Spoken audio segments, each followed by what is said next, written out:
순종의 축복이라는 제목으로 하나님의 말씀 전하도록 하겠습니다. 1992년 미국에는 대통령 선거 캠페인으로 한참 분주하였던 때였습니다. 1991년도만 해도 그때 당시 조지 부시 대통령, 그러니까 부시 대통령 아버지죠. 아버지 그 부시 대통령의 인기가 굉장히 좋았었습니다. 91년도에. 왜냐하면은 냉전 이후에 외교 정책에서 굉장히 성공을 했었고, 또 걸프전에 또 승리를 이끌어서 그 당시에 그 투표를 한 결과 그 대통령의 그런 정책하는 거와 업무 수행 능력에 대해서 90%가 굉장히 그 찬성을 할 정도로 조지 부시 대통령의 인기가 굉장히 좋았다라고 합니다. 그런데 92년 이제 재선을 위해서 열심히 이제 최고로 달려가야 될 그때에 인기가 확 떨어졌었어요. 92년도에. 왜냐하면은 미국 국민들이 생각할 때에 대외적인 외교 정책으로는 굉장히 성공했지만 대내적으로는 실패했다라고 생각했기 때문이에요. 그 이유가 경제 사정이었습니다. 경제 사정이 92년도에 굉장히 안 좋았어요. 그래서 그 지지도에 대한 그 인기가 확 떨어졌다라고 합니다. 그런데 그때 아칸소주라고 하는 굉장히 미국에서 조그만 주죠. 거기 주지사를 지낸 민주당의 대통령 후보가 있었어요. 빌 클린턴 대통령 후보였습니다. 그가 그 캠페인 구호로 내건 구호가 있었는데 이것이 엄청나게 대히트를 쳤었죠. 그게 뭐냐면 It's the economy, stupid. 그런 슬로건이었습니다. 뭐 별로 좋은 말은 아니겠지만 바보야, 문제는 경제야. 그 슬로건이었어요. 그것이 미국 그 국민들의 마음을 막 핵심을 짚었다는 듯이 엄청나게 소용돌이를 치게 만들었죠.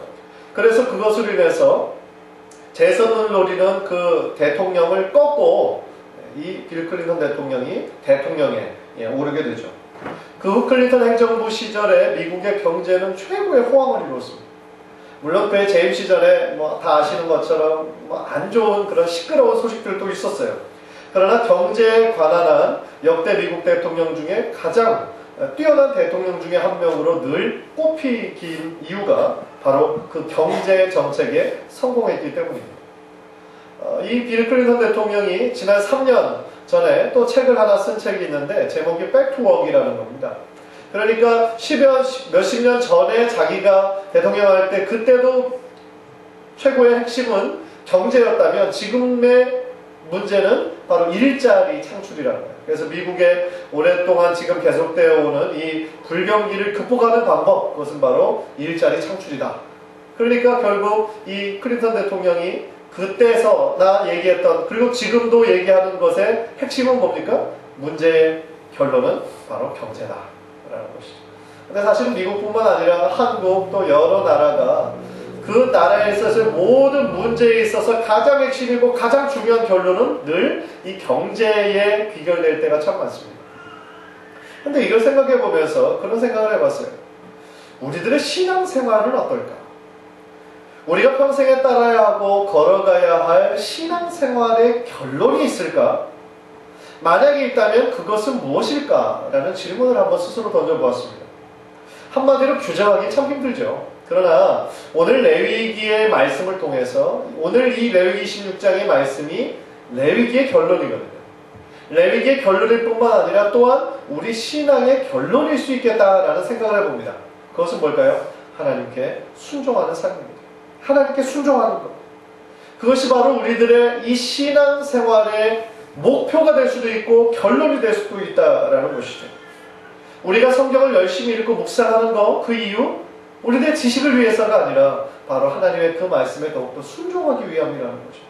우리가 하나님 앞에 매주일 이 날을 거룩하게 지키며 정말 주일 예배로 주님 앞에 나오는 그 이유도 결국은 하나님의 뜻에 순종하기 위함이라는 거죠. 또한 우리가 제자훈련을 열심히 받는 그 이유도 예수님의 제자가 되어서 주님의 뜻에 순종하기 위함이라는 것입니다. 따라서 오늘 본문을 통해서 우리가 주님께 순종하는 그런 삶을 살 때 하나님께서 우리에게 어떤 축복을 주시는지 우리가 한번 좀 나눠보기를 원한다는 것이죠. 먼저 오늘 본문의 배경을 살펴볼 필요가 있습니다. 우리는 레위기를 지금 성경 일독을 통해 묵상해 나가면서 레위기란 책은 결국 죄 많은 인간이 하나님께 나아가는 방법에 대한 그 책이 바로 레위기라는 것을 우리가 배웠습니다. 하나님께 나아가는 법, 예배하는 것이죠. 그리고 레위기 후반부에서부터는 하나님과 교제하는 법입니다. 그래서 거룩하신 하나님께 나아가기 위해서 우리 인간이 지켜야 할 우리들의 마음의 거룩과 성결에 대해서 굉장히 강조하고 있는 것이 바로 레위기였죠. 그래서 참 여러분들 레위기 읽어 나가시느라고 참 수고 많으셨어요. 이게 참 힘들죠. 우리랑은 별로 상관이 없는 듯한 수많은 율법과 규례들에 대한 내용을 우리가 읽었습니다. 그래서 하나님의 말씀대로 따르는 사람에게는 축복이지만 말씀을 지키지 않는 사람은 막 그 회중에서 쫓겨나가기도 하고 또 죽임을 당하기도 하는 그런 내용도 우리가 읽었습니다.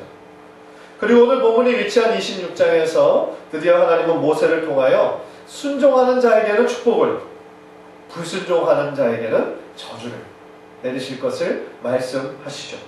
그리고 만일 죄를 짓고 타락한 사람이 있다 할지라도 자신의 죄를 회개하고 하나님 앞에 나오는 사람을 하나님께서 또한 용서해 주신다라고 하는 메시지도 이 레위기 26장에 담겨져 있습니다.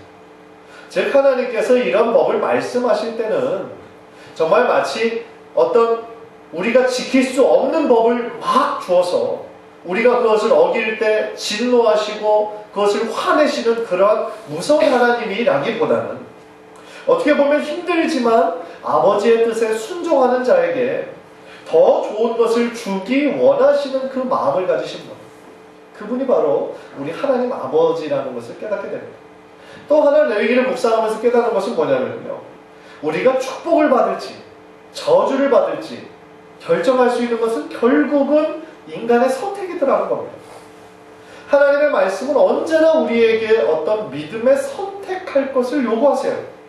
즉 우리가 믿음의 길을 갈 것인지 아니면 세상의 길과 타협하며 넓은 길을 갈 것인지 언제나 우리들의 선택이더라고요. 하나님의 뜻만을 따를 것인지 아니면 내가 알고 있는 지식과 나의 경험만을 의지하며 살아갈 것인지 우리는 선택해야 된다는 거예요.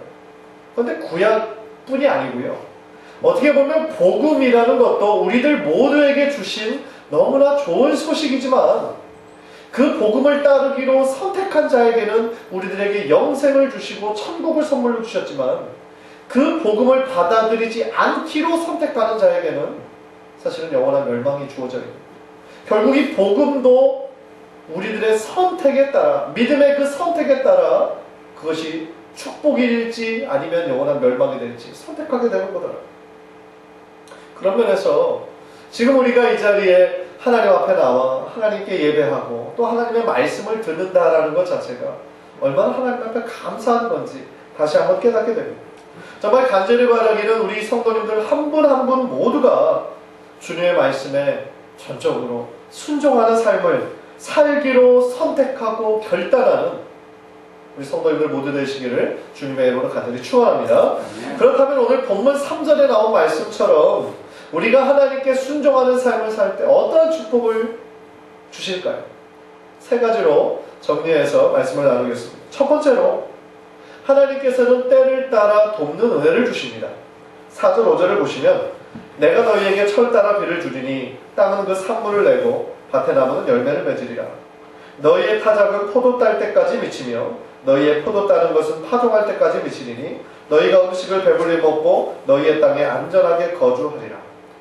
농사를 짓든지 밭에 어떤 작물을 심든지 그 농부의 심정, 농부의 바램은 동일할 것입니다. 뭡니까? 많은 열매와 많은 수확을 거두는 것입니다. 그런데 그들에게 있어서 풍작일지 흉작일지 결정하는 아주 중요한 요소가 있다면 때를 따라 적절하게 내리는 비입니다. 그것은 농부가 아무리 다른 것을 정성스럽게 해도 그거는 자기 힘으로 할 수 없는 것이죠. 그런데 오늘 말씀에서 하나님은 어떻게 뭐라고 말씀하세요? 때를 따라, 철을 따라 비를 내리시겠다 라고 말씀하시는 것이죠. 가장 적절한 시간에, 적절한 시기에 하늘의 문을 여시고 비를 내리시겠다. 엄청난 축복이죠. 생각해 보십시오. 같은 비라도요, 적절한 때에 내리지 않으면 이것은 축복이 아니라 재앙이에요. 미국의 그 서부 캘리포니아에서는 만성적인 가뭄으로 아주 고생하고 있어요. 매년 가뭄입니다. 작년에도 굉장히 심했거든요, 가뭄이. 그래서 중간에 막 어떤 그 뉴스를 보니까 그 앞에 그 집 앞에 있는 잔디가 다 죽었어요. 다 말라가지고요. 그러니까 아예 주에서 지금 물이 너무 부족하니까 앞에 잔디밭에 물 뿌릴 그 물도 없다. 막 그렇게 얘기했나 봐요. 그래서 물이 너무 없으니까 새로운 신종 비즈니스가 생겼더라고요. 전 그거 보고 참 기가 막혔는데 어떤 비즈니스냐면은 그 잔디 다 죽어버린 그 잔디에 파란 페인트 뿌려주는 거. 아이고 신기하다. 페인트 뿌려줘요 거기다. 신종 비즈니스가 생길 정도로 아주 이 서부는 극심한 감옥에 매번 시달려요. 근데 동부는 어떻습니까? 동부는 때때로 폭우가 쏟아지죠. 홍수가 나요. 그래가지고 이것이 막 사람들 죽기도 하고 인명 재산 피해도 나고요. 같은 미국이지만 한쪽 주에서는 비가 안 내려서 가뭄으로 고생하고 또 다른 한쪽에서는 너무 내려서 홍수로 고생을 하는 거예요. 무슨 얘기입니까? 이것이 적절한 때에 그 비가 내려야 그것이 가장 큰 축복이 된다는 것이죠. 마찬가지로 농사에 있어서도요, 많은 물이 필요할 때가 있죠. 그리고 어떤 때는 많은 햇살을 필요로 할 때가 있어요. 많은 햇살을 필요로 할 때 또 비가 많이 내리면 어떻게 됩니까? 그의 농사는 망한 거예요. 다 썩어버려요. 그러니까 이 말씀은 뭡니까? 모든 자연을 주관하시는, 모든 만물을 주관하시는 분이 오직 하나님이시다라는 것이죠. 하나님께서 때를 돕는 은혜를 주시기 때문에 우리 인간이 이렇게 살아갈 수 있다는 거예요. 하나님의 축복이 얼마나 큰지 5절을 보면 너희의 타작이 포도 딸 때까지 미친다. 너희가 타작하는 것, 그러니까 추수하는 것이요, 포도 딸 때까지 한다는 거예요. 근데 이것은 당시의 농경 문화를 조금 이해할 필요가 있는데요. 이스라엘에 있어서 곡식 타작은 보통 3월부터 시작한다고 합니다. 그리고 포도 수확 기간은 7월에 시작된대요. 무슨 얘기냐면은 3월에 시작한 곡식의 추수가 7월까지 한다는 거예요. 얼마나 그의 곡식과 이 수확량이 풍성하면은 3달, 4달을 계속 추수가 날 정도로 엄청난 축복을 내리시겠다는 거예요. 이처럼 하나님께서 내리시는 축복은요, 하나님께서 순종하는 자에게 주시는 축복은 풍성해요. 언제나 우리들의 생각을 뛰어넘어요. 혹시 이 말씀을 들으면서 때를 따라 돕는 은혜를 생각하시면서 아마 생각나는 구절이 있으실 거예요. 저는 히브리서 4장 16절 말씀이 생각이 납니다. 우리 화면을 보시면서 다 함께 읽겠습니다. 시작. 그러므로 우리는 궁일하심을 받고 때를 따라 돕는 은혜를 얻기 위하여 은혜의 보좌 앞에 담대히 나아갈 것이니라. 그렇죠. 우리들의 매일의 삶 가운데 때를 따라 돕는 은혜가 없으면 우리가 지금 이 자리에 어떻게 있을 수가 있겠어요? 우리들의 인생 뒤돌아보면 언제나 힘들고 막막하고 길이 막히고 내가 생각하고 계획하는 대로 안 될 때가 얼마나 많이 있었습니까? 그때마다 하나님께서 기가 막힌 방법으로 어떤 도울 사람을 붙이기도 하시고 어떤 환경을 극적으로 여시고, 그래서 그 상황에서 우리가 회복하고 다시 일어날 힘을 얻어서 우리가 다시 날 수 있지 않았습니까? 때를 따라 돕는 은혜가 바로 그렇다는 것이죠. 몇 달 전에 우리 박 집사님 아들인 진이가 알라바마로 좋은 직장을 얻어서 갔죠. 저는 박 집사님 부부가 우리 진이 형제의 그런 직업 때문에 많이 이렇게 기도하던 것을 알아요. 그래서 학교 졸업할 때부터 막 여러 가지로 노력을 많이 하시고 또 기도하시고 간절한 마음이셨어요. 그런데 이게 참 인간의 이게 마음하고는 잘 안 되죠. 요즘 또 미국에서 취업이 얼마나 어렵습니까? 또 좋은 직장, 또 대기업 들어가는 거 너무너무 힘들죠. 하늘의 별따기죠. 그런데 우리 진이, 물론 우리 교회 측에서 보기에는 너무 좀 안타깝지만 너무 큰 일꾼이었기 때문에, 근데 오랫동안 기다림 끝에 아주 좋은 직업을 얻어서 그쪽 알라바마로 가게 됐다는 건 정말 진심으로 축복했어요. 그런데 정말 박사님께서 고백하셨던 것처럼 이게 하나님께서 해주셨다는 거예요. 인간적으로 노력했을 때는 도저히 될 수 없는 건데 하나님께서 길을 여셔서 이렇게 우리 가정에 은혜를 주셨다는 거예요. 맞아요. 얼마나 감사한 일입니까? 우리의 힘으로 아무리 열려고 해도 사실은 억지로 열 수 없는 것이죠. 그런데 하나님께서 때를 따라 우리 그 가정이 기도하는 것을 알고 계셨기 때문에 하나님께서 가장 적절한 타이밍에 그 길을 열어주신 거죠. 얼마나 감사한 겁니까? 저는 또 이 때를 따라 돕는 은혜를 생각할 때마다 우리 작년에 우리 교회 조금 어려웠을 때 정말 우리와 오랫동안 함께했던 분들이 여러 가지 사정으로 교회를 떠나시고 참 남으신 분들은 여러 가지 또 아픔으로 막 이렇게 힘들어할 때 하나님께서 1월부터 한 가정 보내주신 분들 생각하면 얼마나 감사한지 몰라요. 그때 보내주셨던 분들이 지금 교회에서 왕성하게 사역하시고 리더가 되시고 또 지금 제자훈련 열심히 받으시고 다 작년에 오셨던 분들이에요. 그러니까 하나님께서 우리 시온석교회를 참 사랑하시는 거예요. 하나님께서 우리들의 기도에 때를 따라 돕는 은혜를 베푸시는 거예요. 정말 몸소 체험할 수 있었거든요. 마찬가지입니다. 아마도 우리 성도님들 모두에게 이런 어떤 개인적인 간증이 있을 거라고 생각을 합니다. 우리가 아무리 힘들어도 주님의 보좌 앞에 우리들이 가진 모든 기도 제목을 가지고 주님의 보좌 앞에 긍휼히 여겨달라고 간절한 마음으로 나아갈 때에 하나님께서는 하나님의 그 기가 막힌 방법으로 때를 따라 돕는 은혜로 여러분의 삶 가운데 채워주시고 하나님의 복으로 허락하실 줄 믿습니다. 그것이 바로 우리 하나님이세요. 너무나 좋으시고 멋진 하나님이세요. 두 번째로 우리가 하나님의 말씀을 지키고 순종할 때에 하나님께서는 우리에게 진정한 평화와 승리를 허락하세요. 진정한 평화와 승리를 허락하십니다. 6절 7절 보십시오. 내가 그 땅에 평화를 줄 것인즉 너희가 누울 때 너희를 두렵게 할 자가 없을 것이며 내가 사나운 짐승을 그 땅에서 제할 것이요 칼이 너희의 땅에 두루 행하지 아니할 것이며 너희의 원수들을 쫓으리니 그들이 너희 앞에서 칼에 엎드러질 것이라. 이 말씀은요, 이스라엘이 하나님의 말씀에 순종할 때에 하나님께서 이스라엘이 가지고 있는 어떤 잠재적인 위험성으로부터 다 보호해주겠다는 거예요. 이스라엘을 침입하고 위협하는 그 적들의 세력으로부터 혹은 맹수의 그런 침입으로부터 모든 환경으로부터 하나님께서 지켜주시겠다는 거예요. 왜 그렇습니까? 이스라엘이 이제 하나님과 아무런 상관이 없는 나라가 아니라 언약을 맺어서 하나님의 나라가 됐잖아요. 이스라엘. 다시 말하면 이스라엘의 모든 주권, 주인 하나님이신 거죠. 그러니까 하나님의 말씀에 순종한다라는 그 의미 자체가 하나님이 나의 인생의 주인이십니다. 하나님은 명령하시는 분이고 나는 따르는 사람입니다. 그것을 고백하는 관계가 된다라는 것이죠. 따라서 나의 하나님, 우리의 하나님, 이스라엘의 하나님이 되어주시기 때문에 그 하나님께서 그 이스라엘을 자신의 백성으로 자신의 그 보호 아래 인도하신다라는 것이죠. 얼마나 확실한 보장입니까?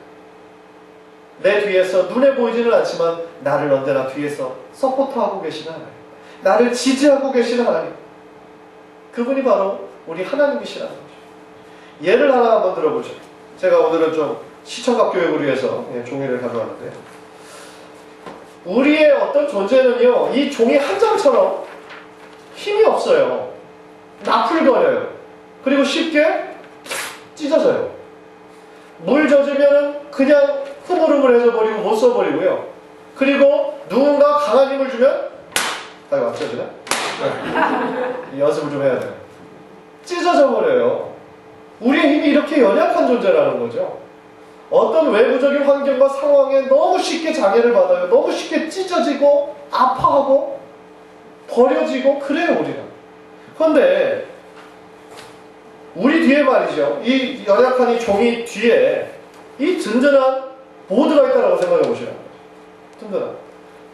안 찢어져요. 어떠한 공격에도, 어떠한 외부의 어떤 침입과 공격에도 뚫을 수가 없어요. 그죠? 저는 우리 한 사람의 존재는 이런 연약한 존재고 연약한 인생이지만 우리 뒤에 보이지 않게 우리를 지지해주고 우리 편이 되어주시는 하나님이 계시다는 것이죠. 어떠한 세력에도 어떠한 세상의 공격에도 우리는 찢어지지 않고 흔들리지 않고 망가지지 않는다는 것이죠. 왜? 하나님께서 우리의 뒤를 붙잡아주고 계십니다. 이러한 것을 알았기 때문에 시편을 보면 다윗이 계속 고백하는 것이 여호와는 나의 힘이요, 여호와는 나의 산성이시요, 여호와는 나의 피난처이시요, 여호와는 나의 도움이시요. 그렇게 고백하는 이유가 뭡니까? 눈에는 수많은 대적들이 있고 자기를 죽이려고 하는 사울왕이 있고 수많은 공격들이 있지만 그 모든 보이는 공격을 보이지 않는 하나님의 능력이 자신을 붙잡아 계시고 보호하고 계심을 다윗은 체험적으로 깨달았기 때문이죠. 그런데 그뿐이 아니죠. 하나님께서는 우리의 든든한 백이 되어주실 뿐만 아니라 우리를 위해 대신 싸워주시고 승리를 주신다는 거예요. 8절을 보십시오. 또 너희 5이 100을 쫓고 너희 100이 만을 쫓으리니 너희 대적들이 너희 앞에서 칼에 엎드러질 것이니. 어떻게 5명이 100명을 쫓고 100명이 10,000명을 쫓아요? 이 표현은요, 어떤 표현입니까? 인간적인 계산으로는 나오지 않는 거예요. 그러나 하나님을 믿고 하나님께서 나의 힘이 되어주시고 나를 위해 대신 싸워주신다는 사실을 믿는 자에게 하나님께서는 그를 붙잡아 주시고 그가 싸워야 할 싸움을 대신 싸워주신다는 거죠. 얼마나 감사한 겁니까? 그래서 골리앗, 정말 3미터가 되는 그러한 거인, 날 때부터 용사로 태어난 그 거인 앞에서 이 소년, 사울왕이 입던 그 군복도 맞지 않을 정도로 아담한 체구에 이 다윗 소년이 나가서 용기 있게 싸울 수 있었던 거 아닙니까? 그가 외쳤던 고백이 사무엘상 17장 47절이죠. 우리 화면을 보면서 우리 한번 읽을까요? 시작. 여호와의 구원하심이 칼과 창에 있지 아니함을 이 무리에게 알게 하리라. 전쟁은 여호와께 속한 것인즉 그가 너희를 우리 손에 넘기시리라. 아멘. 전쟁은 여호와께 속한 것인즉 그가 너희를 우리 손에 넘기시리라. 이러한 담대한 고백. 우리가 믿음의 사람으로 이 세상 살아가는 거 얼마나 힘들어요. 만만치 않죠, 이 세상이. 그러나 세상 사람들이 보기에 이 싸움은 머리로 하는 거고 또 싸움은 군사의 숫자로 하는 거고 좋은 무기로 하는 것이라고 생각하지만 우리 믿는 사람들은 확실히 알죠. 뭐랍니까? 모든 전쟁은 하나님께 속해서 하는 거. 그리고 하나님께서 나를 위해 대신 싸우시고 계시다는 거. 그 능력의 말씀 의지하며 하나님 앞에 나아갈 때에 하나님께서 우리 사랑하는 성도님들의 삶 가운데 진정한 승리와 진정한 평화를 허락해 주실 줄 믿습니다. 어떤 상황 가운데 있든지 낙심하지 마십시오. 절망하지 마십시오. 보이지는 않지만 우리들의 뒤에서, 여러분의 뒤에서 여러분들을 지지해주고 보호해주고 계신 하나님의 능력의 손길이 있음을 믿고 이 세상, 이 이민생활 당당하게 믿음을 가지고 나아가시는 우리 사랑하는 성도님들 모두 되시기를 주님의 이름으로 간절히 축원합니다. 마지막으로 우리가 하나님의 말씀에 순종할 때에 하나님께서 친히 나의 기업이 되어주세요. 나의 기업이 되어주십니다. 11절 12절을 보면 내가 내 성막을 너희 중에 세우리니 내 마음이 너희를 싫어하지 아니할 것이며 나는 너희 중에 행하여 너희의 하나님이 되고 너희는 내 백성이 될 것입니다. 내가 내 성막을 너희 중에 세우겠다. 성막은요 하나님의 임재의 상징이에요. 우리가 출애굽기에 우리가 읽었죠. 하나님께서 함께 하시겠다라는 거예요.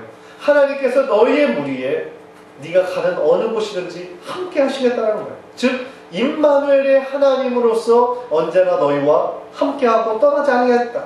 그런 말씀이시죠. 다시 말하면 여호와께서 나의 기업이 되어주시고 나의 상급이 되어주신다는 거예요. 나의 기업이 되어주신다는 말이 좀 생소하게 들릴 수 있어요. 기업은 두 가지 뜻이 있죠. 어떤 그 한자어로 틀린데 여기서 말하는 기업은 어떤 컴퍼니, 어떤 회사를 의미하는 것이 아니에요. 여기서 말하는 기업은 inheritance, 상속, 어떤 분기, 그것을 의미하는 거예요. 예를 들어 구약에서 하나님께서는 이스라엘 백성들에게 땅을 저들의 분기수로 주셨어요. 즉 땅을 저들의 삶의 터전으로 주셨어요. 또 어떤 시편 구절을 보면 자녀가 너희들의 영원한 기업, 너희들의 기업이 된다 그랬어요. 자녀들, 축복이라는 거죠. 우리들에게 주신 것이. 그런데 하나님께서는 우리 모든 성도에게 영원히 없어지지 않을 기업들을 허락하셨어요. 기업을, 영원히 없어지지 않을 기업. 땅도 아니요, 자녀들도 아닌 그것보다 더 좋은 기업을 주셨어요. 그게 뭘까요? 예레미야가 3장 24절 말씀입니다. 우리 한번 화면을 보면서 함께 읽겠습니다. 시작. 내 심령에 이르기를 여호와는 나의 기업이시니 그러므로 내가 그를 바라리라 한다. The Lord is my portion, therefore I will wait for him. 지금 무엇이 나의 기업이라고 말씀하고 계십니까? 하나님이에요. 눈에 보이는 어떤 물질도 아니고 어떤 땅도 아니고 어떤 재물도 아니고 바로 하나님이 나의 기업이 되어주시고 나의 삶의 터전이 되어주신다는 거예요. 다시 말하면 하나님이 나의 인생의 영원한 분깃이 되어주시고 영원한 상속이 되어주시다는 거예요. 또 다른 영어 버전 CEV 버전에서 보니까 The Lord is all I need, I can depend on Him 그랬어요. 주님만이 나의 모든 것 되십니다. 내가 주님을 의지합니다. 라고 고백하는 것이죠. 따라서요, 지금 우리가 지금 소유한 것이 별로 없고 겉으로 내세울 만한 것이 별로 없다 할지라도 우리는 뭐 초라하게 생각하거나 실망할 필요가 없다는 거예요. 왜냐하면 나의 가장 큰 기업이고 나의 가장 큰 상속은 누구예요? 하나님이시기 때문에. 이 엄청난 신앙의 비밀을 아는 사람들이 마치 하박국처럼, 욥처럼 그런 위대한 신앙의 고백을 할 수 있는 것이죠.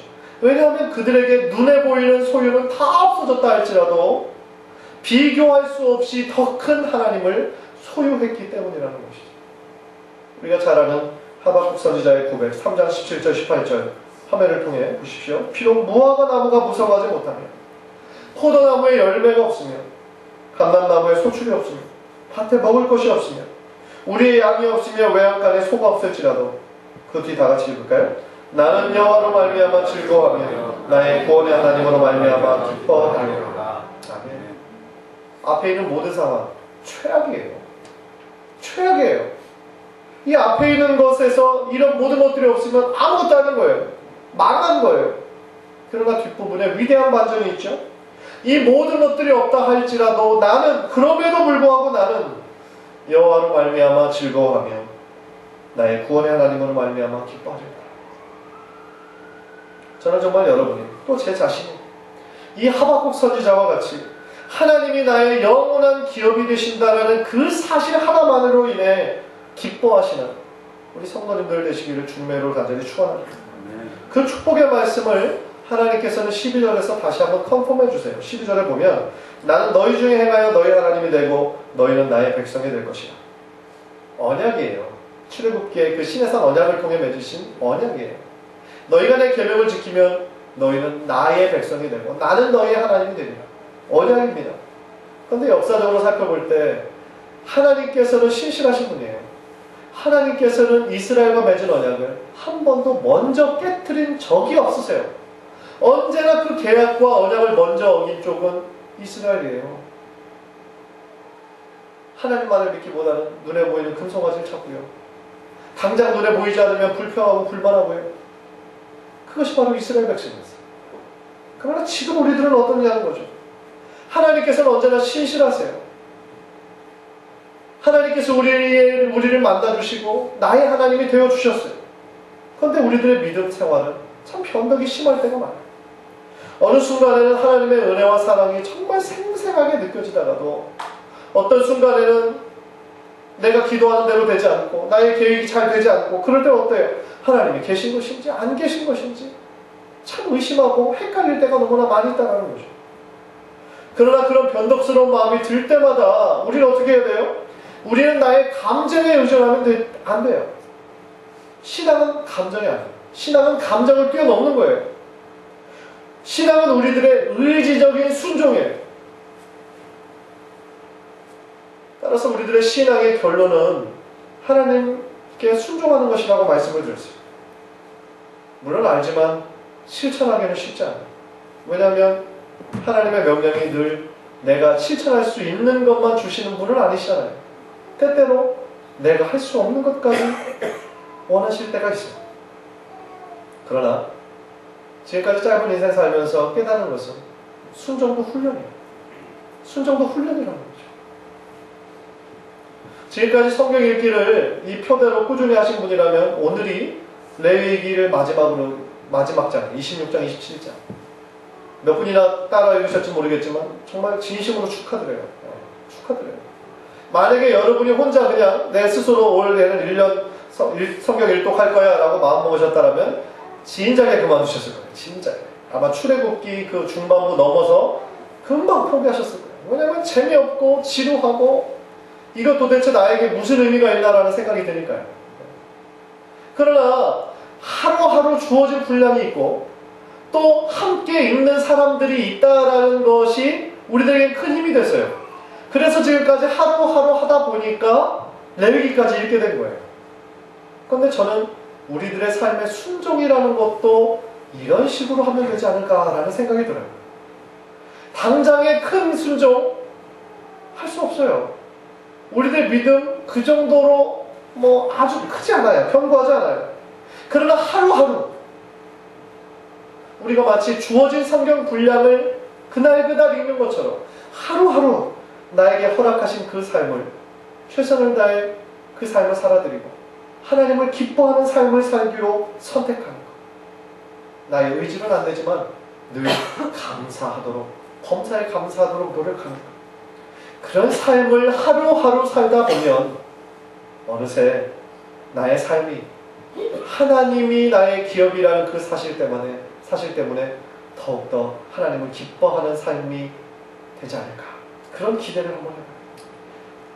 작은 순종부터 한 걸음 한 걸음 실천하다 보면 어느 순간 우리들의 삶에 큰 순종도 할 수 있지 않을까. 그런 생각을 해봅니다. 간절히 바라기는 정말 저와 여러분 모두가 이 하나님의 말씀에 늘 순종하도록 노력하여서 오늘 말씀에서 이렇게 약속하신 하나님의 이 엄청나고 놀라운 축복을 모두 다 누리시고 체험하시는 주님의 귀한 성도님들 모두 되시기를 주님의 이름으로 간절히 축원합니다. 기도하겠습니다.